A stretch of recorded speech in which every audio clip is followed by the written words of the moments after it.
नमस्कार दोस्तों। मैं आपके सामने फिर से एक बार विज्ञान के बहुत ही महत्वपूर्ण प्रश्न लेकर आया हूं जो परीक्षा की दृष्टि से बहुत ही महत्वपूर्ण है। इस सीरीज का नाम है लर्न टॉप सीरीज।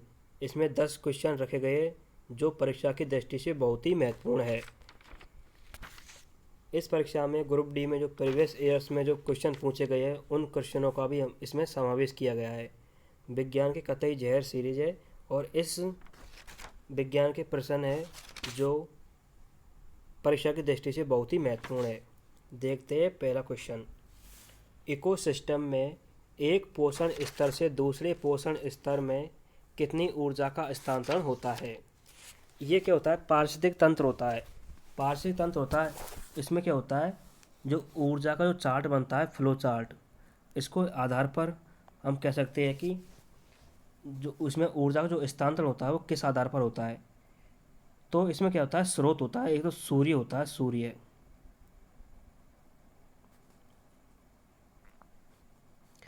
इसमें होता है उत्पाद,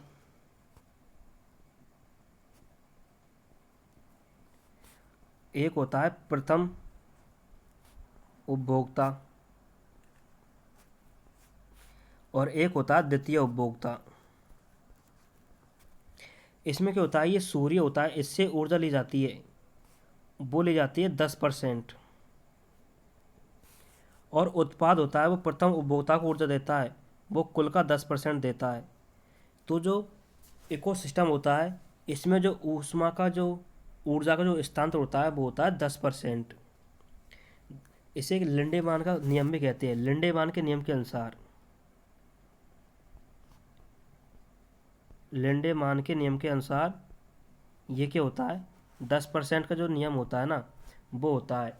तो इसमें एक स्तर से दूसरे स्तर में जो ऊर्जा का स्थानांतरण होता है वो होता है 10% के माध्यम से। किस पादप के तने के रस से साबूदाना तैयार किया जाता है? जो साबूदाना होता है, जो हम व्रत रहते हैं इसमें अन्न के रूप में जो प्रयोग करते हैं वो होता है साबूदाना, वो होता है साइकस।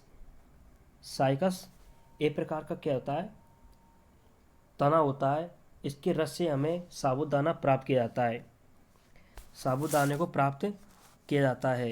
ये होता है, वो होता है जैविक उर्वरक। ये क्या होता है, ये होता है एक जैविक उर्वरक होता है। साइकस जैविक उर्वरक होता है।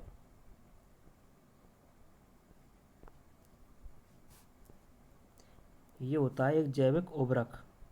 इसका ये तना होता है, इसके रस से हमें साबूदाना प्राप्त होता है। एक होता है पिग्मिया। ये क्या होता है, ये होता है सबसे छोटा एंजियोस्पर्म होता है। ये क्या है, सबसे छोटा।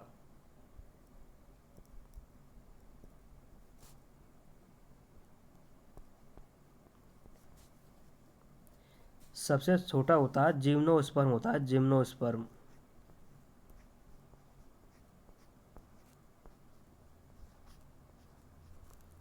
सबसे छोटा जिम्नोस्पर्म होता है पिग्मिया। और सिकोया ये होता है बड़ा, बड़ा जिम्नोस्पर्म।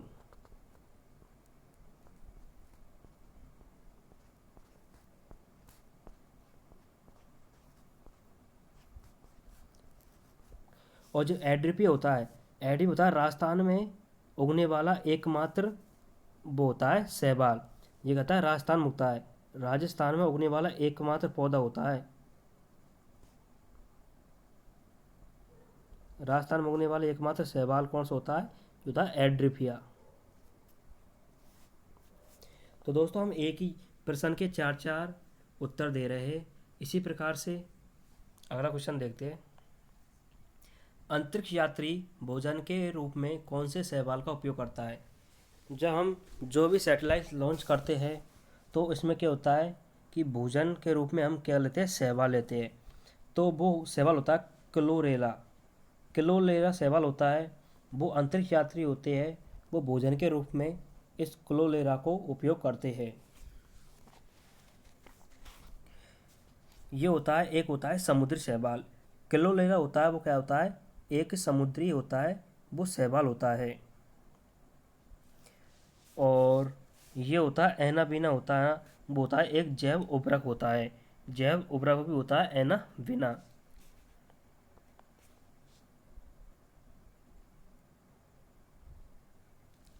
इटाई इटाई रोग शरीर में किस तत्व की अधिकता से होता है?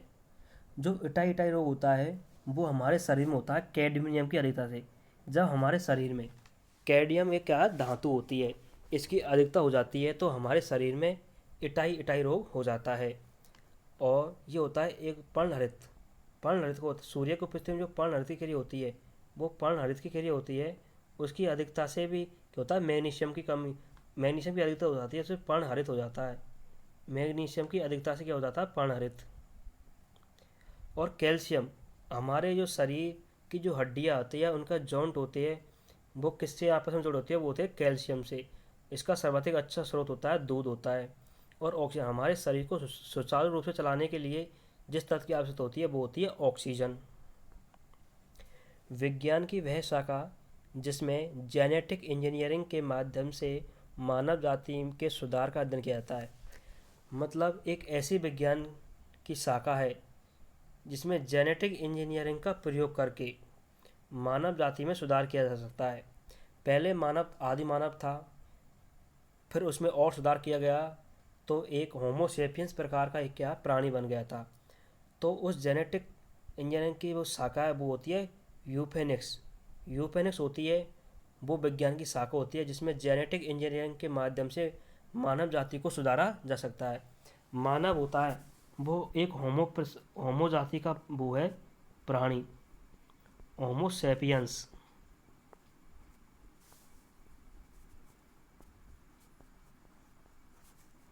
होमोसेपियंस नामक प्रजाति का क्या है, एक प्राणी है। ऑर्कोलॉजी, इसमें अध्ययन किया जाता है कैंसर का। ऑन्कोलॉजी, इसमें किया जाता है कैंसर का अध्ययन किया जाता है ऑन्कोलॉजी में। और ऑस्टियोलॉजी होती है, ऑस्टियोलॉजी में किया जाता है अस्थियों का अध्ययन, अस्थिया। और एप्टोलॉजी होती है, इसमें क्या होता है यकृत संबंधी जो विकार होती है, यकृत संबंधी विकारों का अध्ययन किया जाता है एप्टोलॉजी में।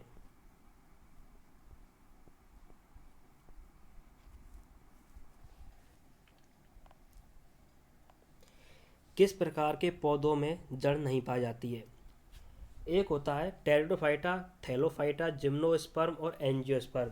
जो टेरिडोफाइटा होता है इसमें क्या नहीं पाई जाती है, जड़ नहीं पाई जाती है, क्योंकि ये क्या आता है एक संवहनी ऊतक होता है।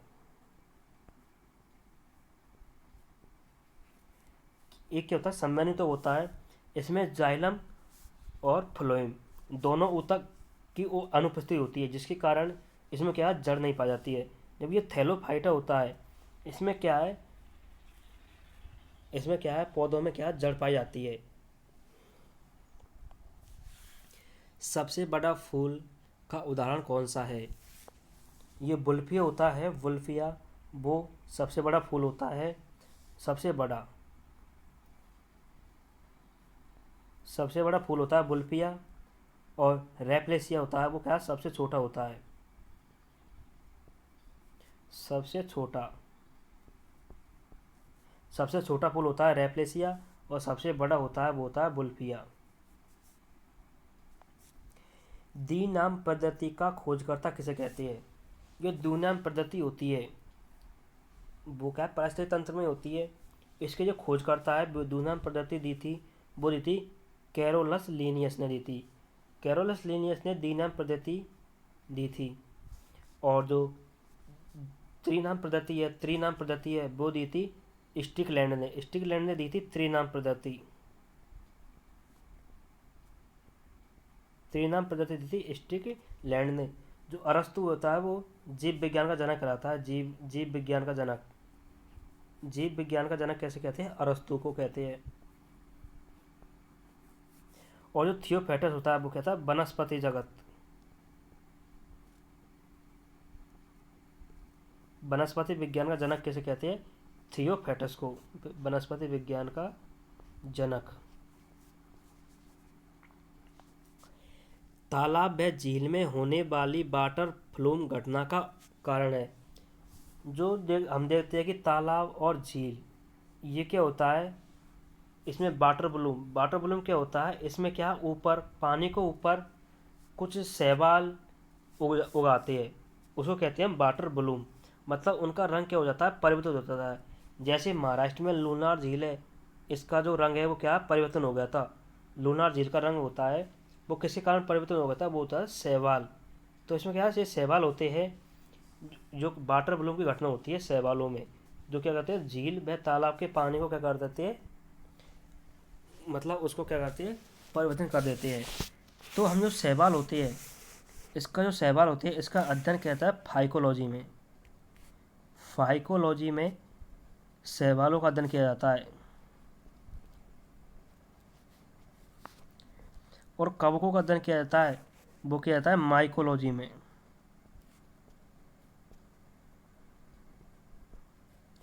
माइकोलॉजी में कवकों का अध्ययन किया जाता है। और जीवाणु का अध्ययन किया जाता है बैक्टीरियोलॉजी में।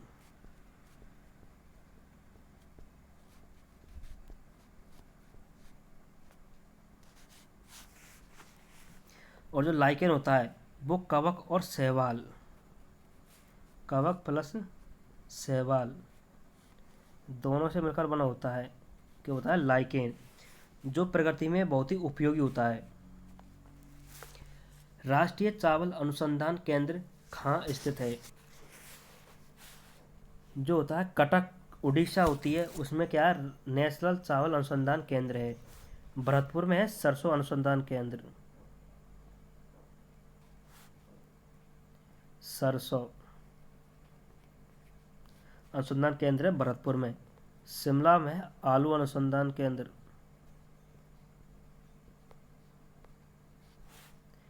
और देहरादून में है वन अनुसंधान केंद्र था देहरादून में। तो दोस्तों आपको ये जानकारी कैसी लगी, और अच्छी लगी हो तो उसको लाइक करना, शेयर करना और सब्सक्राइब भी कर देना। ये वीडियो है बहुत ही इम्पोर्टेंट है, परीक्षा की दृष्टि से बहुत ही अच्छे अच्छे प्रश्नों का इसमें समावेश किया है। इसी प्रकार से इसको लाइक करना, चैनल को लाइक करना, शेयर करना और सब्सक्राइब कर देना। नमस्कार दोस्तों।